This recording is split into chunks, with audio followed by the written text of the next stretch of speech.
All right. Good morning, folks. Hope y'all doing well this morning. Today is the 3rd of November, 2025. Happy Monday. Uh, had a pretty quiet weekend here. Uh, get my pen going, make sure it's going to work here. Hope you all had a good weekend. And we're looking at the water vapor loop from the continental U.S. We have a mid-level feature maybe moving through the flow here on the west coast. And we got the flow going this way with this low pressure forming right along the coastline here, and so a little bit of a negative tilt, some defluence aloft, some moisture right there, and attendant moisture here as well, and moisture streaming on the shore here on the west coast. Maybe a little bit up in here. You can see the darker greens, right?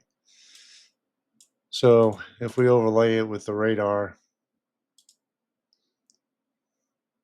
mostly high clouds out west here. Don't see a lot of precip showing up on the radar.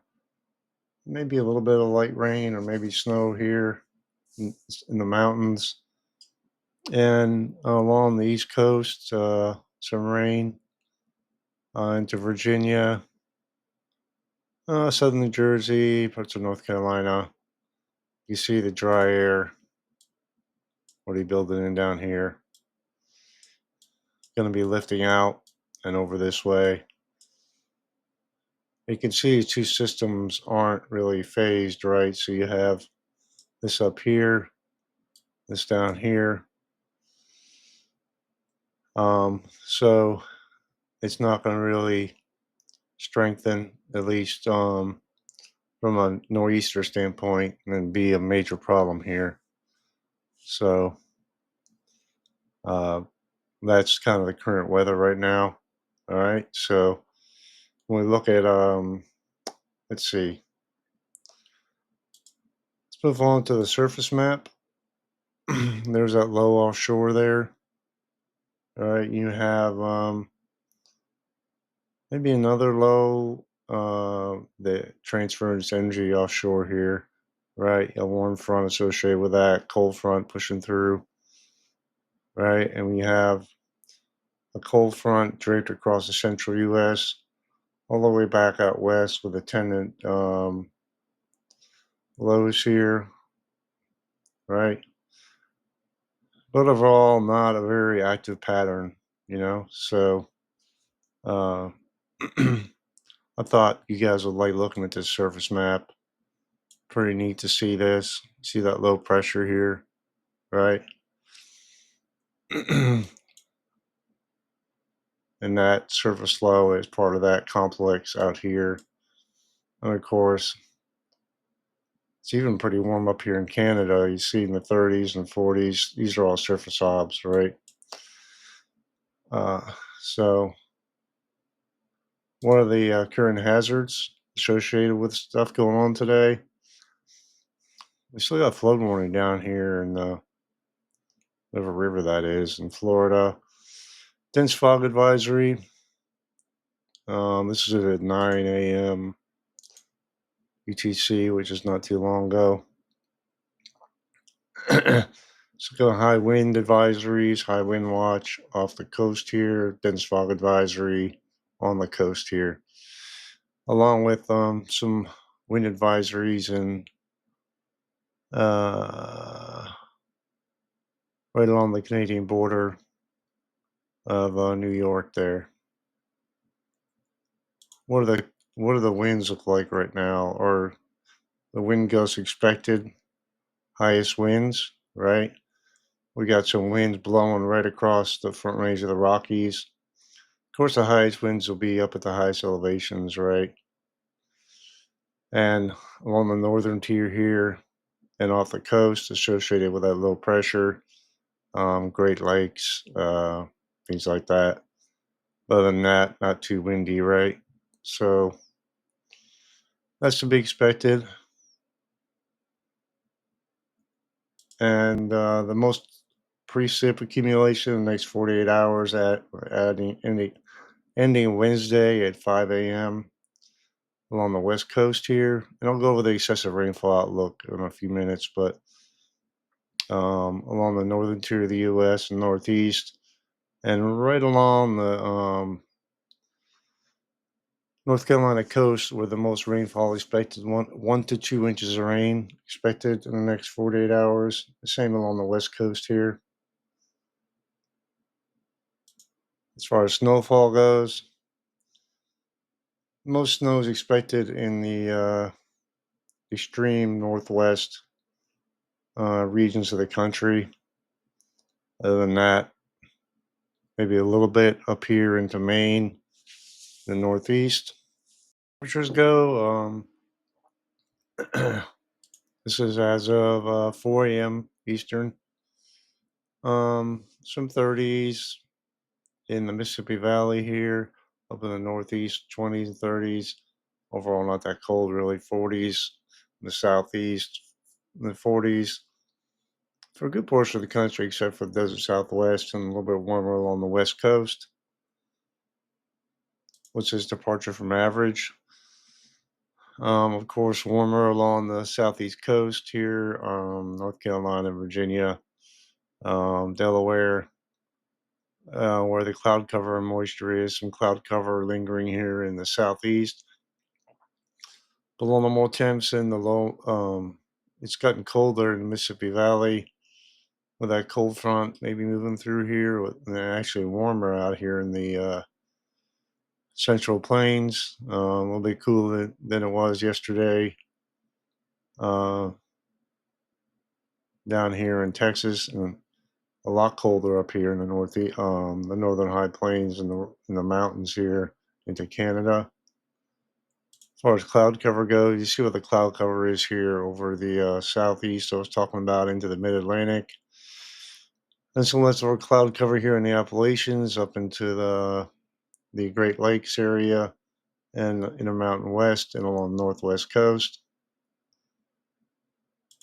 So I'll just translate to the mid-level features moving through the flow along with surface features, right? We have the mid-level low out here, and we go out to 7 a.m. Roughly, let's go to 4 a.m., which is roughly an hour ago. You see it's filling in here, right?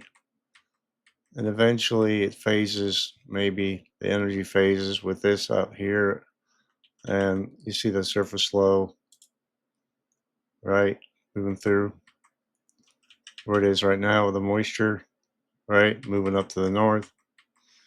You see offshore here, we may end up getting something developing, and maybe on the backside of this low, we get some um,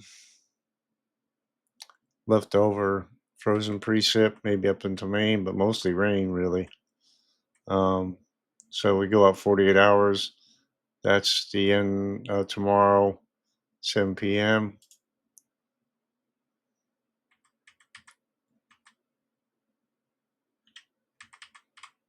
At 7 p.m. Zonal flow with the coldest temperatures aloft, way up to the north. You see the zonal flow here, and that continues. Maybe a little bit of a trough developing over the northeast here. We could get another surface feature develop. Let's take a look. Go back. Uh, that's the 6th.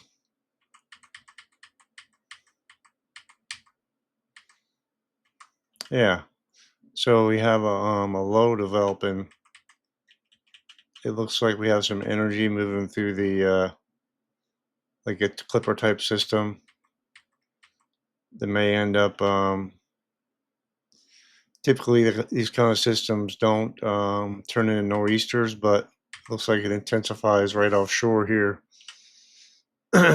and we get some mixed precipitation along the northeast coast. Inland, we get snow and precip along the west coast here. That system moves out. about 96 hours, about 96 hours here. You see that moving out, right? General, a few high pressure, mid-level high pressures with maybe a perturbation in the flow moving through the northern high plains. And you see a deep 500 millibar mid-level feature up here in Canada, but there's no indication, at least with right now at this point, that the 96 hours out is going to do much. But so what the mid-level features tell us is like where we think if the heights are lower aloft, typically it's cooler at the surface, or you have more unsettled weather. And the deeper purples here indicate, um,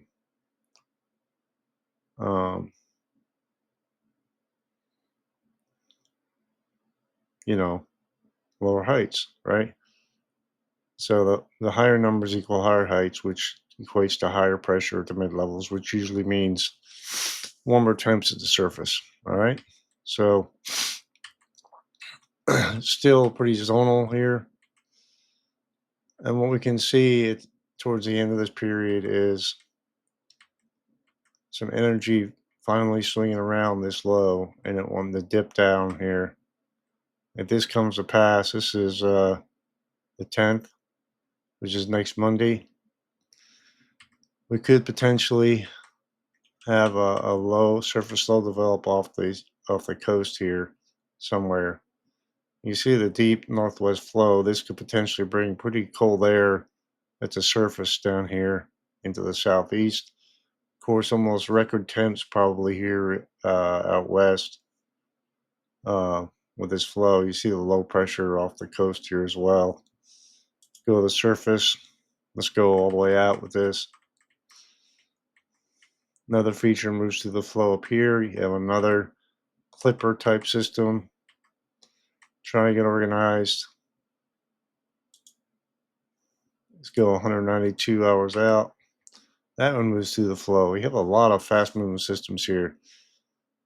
So some energy is part of this low swinging around. May bring some snow to the Appalachians on the 10th, right? And we looks like we're trying to get some genesis offshore here, but with this run,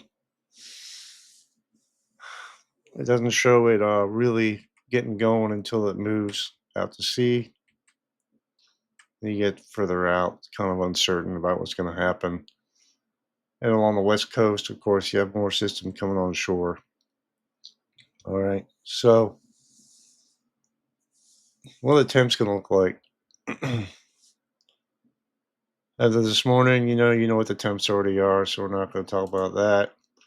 60s, 70s, and 80s, and 50s for a good portion of the country. That's pretty nice this time of year. Pretty warm, actually. For tomorrow morning, well, this is supposed to be day two, but all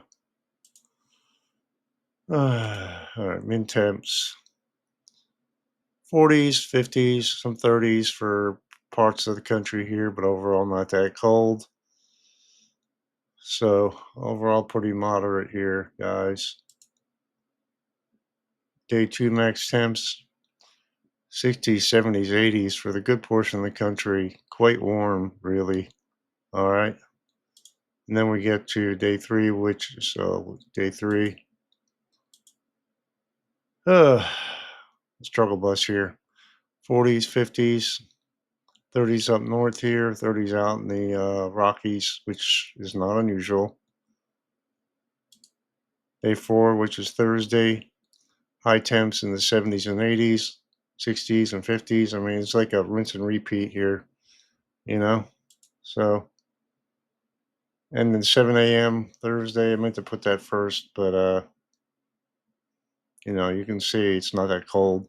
Although some colder temps along the northern tier of the U.S. with that zonal flow, right?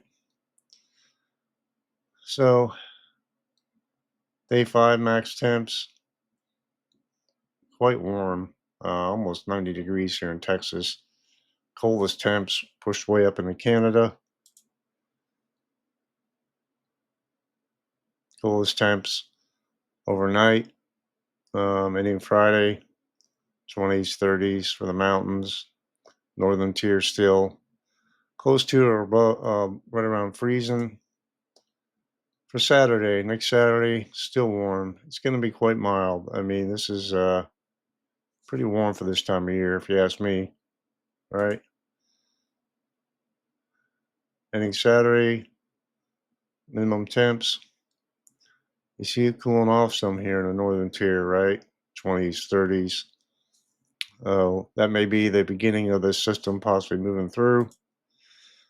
And Sunday, the warmer temps are pushed a little further south. You see the delineation here of the cold and warm temps, right? So,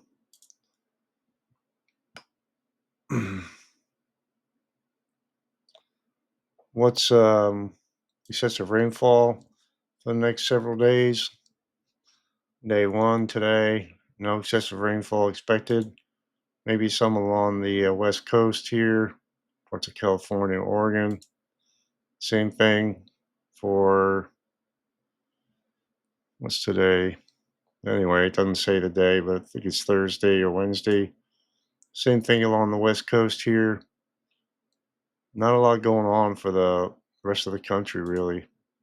And then day five, that's as far as it goes.